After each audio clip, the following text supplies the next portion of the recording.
Hello and good morning, everybody. It's me, Julian, and today I would like to continue my discussion of Frederick Jameson's The Hegel Variations by answering a seemingly simple question.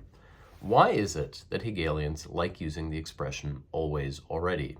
In fact, if you've ever hung out with any Hegelians, you know that this is a verbal tell, perhaps even a tic of sorts, that they love to add to sentences the notion always already.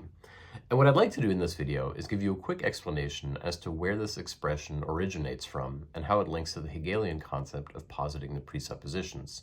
In fact, if you understand what always already means, you've already understood Hegel's innovation apropos Kant. So let me give you a simplified 1-minute version answer, and then I'll try to give you the more advanced conceptual answer. Why do Hegelians love to say always already? Well, it's not just that it's a verbal tell by which they signal to other Hegelians their affiliations. Instead, always already points towards Hegel's central critique of Kant. Remember, the Kantian critical, or even skeptical, if you will, idealism was to say that we can't subjectively know objective idealism, which is to say we can't know things in themselves, the category of the noumenon, the Ding an sich. This means that, strictly speaking, we have to limit ourselves towards the horizon of phenomena, of appearances. Hegel criticized this by what appears to be a one-punch knockout observation, which is, Hegel says, we cannot set such a metaphysical limit without always already putting ourselves conceptually beyond said limit.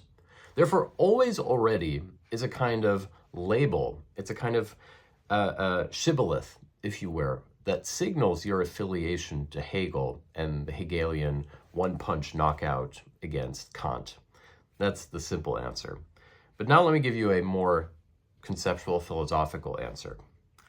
So one of the key words that Hegel uses, and Frederick Jameson actually articulates this, is the verb to posit, or in German, setzen, specifically positing the presuppositions. Essentially, Hegel's argument apropos Kant, when he says that we can't set a metaphysical limit without in some sense already placing ourselves beyond it, is this positing of the presuppositions. Namely, the mind posits a limit that therefore presupposes that there is a beyond to said limit, therefore being an object of conceptual subjective reason. And it's also important to note here that Hegel is adapting and perhaps going further than the Fichtean setzen. The Fichtean Ich-Philosophie essentially absolutized the subject. It was one of the responses to Kant, the two main ones being the Schelengian Naturphilosophie, which absolutized the idea of the ideal essence, substance in nature, versus the Fichtean radicalization or absolutization of the subject, the Ich-Philosophie. And the Fichtean conception of positing is therefore that the subject posits essence, that everything begins with subjective reason. Essentially, in the Kantian wager between substance and subject, Fichte put his finger on substance, Fichte put his finger on subject, and Schelling put his finger on substance. Both of them emphasized the two poles. Hegel's critique, however, is essentially the process by which he turns what is an ontological question into an epistemological one, which is to say, Hegel posits that the questions as to the horizon of subjective reason against which substance might be known is therefore not a question of metaphysical idealism, but instead a question as to the production of meaning in the world, the production of knowledge.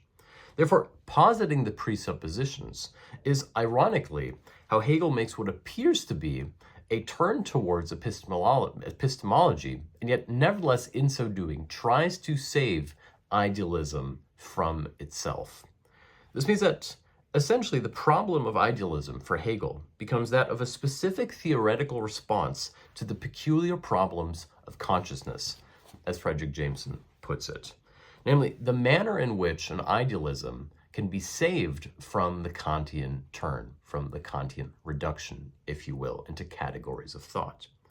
Therefore, positing the presuppositions is how Hegel essentially tries to save idealism from itself. He says that the manner in which the noumenon is posited is itself a subjective phenomenon, what we call essentially consciousness.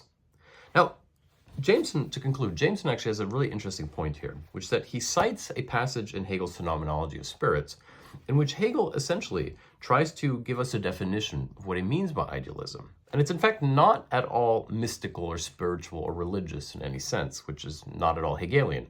In fact, if you've understood what I've just said, then you'll already know that this is essentially a materialist gesture, as it were. It's both attacking the remaining idealist kernel within the materialism that supposedly reduces to the material world, and yet vice versa, it materializes to a certain extent the ideal. Which is to say, Hegel's basic point is that it's not just that we don't know things in themselves. Much more radically, when we look at things in the world, objects in the world, we don't know anything about those either, which is to say, they don't appear to us as mere material entities. I mean, if only. Instead, they're always deeply entrenched in what are therefore essentially speculative ideas or propositions, namely concepts that we have about them. This could be on the level of the symbol, like how you could have a symbol of justice, but at the same time, it's simply the way in which we interpret the relationship of objects amongst themselves. For example, if you walk into somebody's kitchen and you realize that they've put the cutlery in the bedroom, this would be a really strange thing. In other words, Hegel's basic point is that there is no sharp distinction between the material, the world of the phenomena, and the world of essence. Instead, essence pierces through. Ideas and abstractions constitute everything material, and vice versa, essence, or the absolute, appears to us as a fundamentally material problem as to subjective consciousness. This means that Hegel brings them into dialectical intertwinement, what Hegel therefore calls speculative thought. And speculative thought is therefore how Hegel tries to save idealism from itself, from its mystification, as it were. Hence why Hegel, once again, is not in any way a mystical thinker. He brings idealism down to earth so as to maintain its project. But vice versa, Hegel also becomes radically interested in everything happening in the world around him. Therefore, the positing of the presuppositions isn't just the subjective category as to which essence is posited in advance, always already, but also the manner in which the world around us, through what Hegel calls the expression of Geist or spirit, hence, once again, not a religious category, but precisely a materialist one, how the world around us posits the presuppositions through which societal and human advancement is and against which it is staged. Therefore, Hegel essentially makes a post-metaphysical leap that upholds both the Kantian inquiry as to the horizon against which the subject might know essence, but it also takes away its internal limit, its central problem. Therefore, always already, inasmuch as the Hegelian concept of the positing of the presuppositions is on the one hand both the way in which he takes out the Kantian problematic, but also upholds the central kernel as to the Kantian critical skeptical project. This means that he continues in the footsteps of Kant while appearing to eliminate the Kantian problematic. Hence why Zizek likes to call Kant the vanishing mediator for Hegel. That is my introduction to always already and why Hegelians love to use that word or that expression. Apologies for my voice. I appear to have a bit of a head cold. I hope it doesn't bother you too much. Certainly not as much as it bothers me. And if you'd like to learn more about Hegel, you can download my ebooks, my ebook introductions to Hegel on my Patreon, as well as the complete guide to Zizek ebooks on Patreon. Most of all, thank you for taking the time to watch this philosophical video. And I'll see you tomorrow.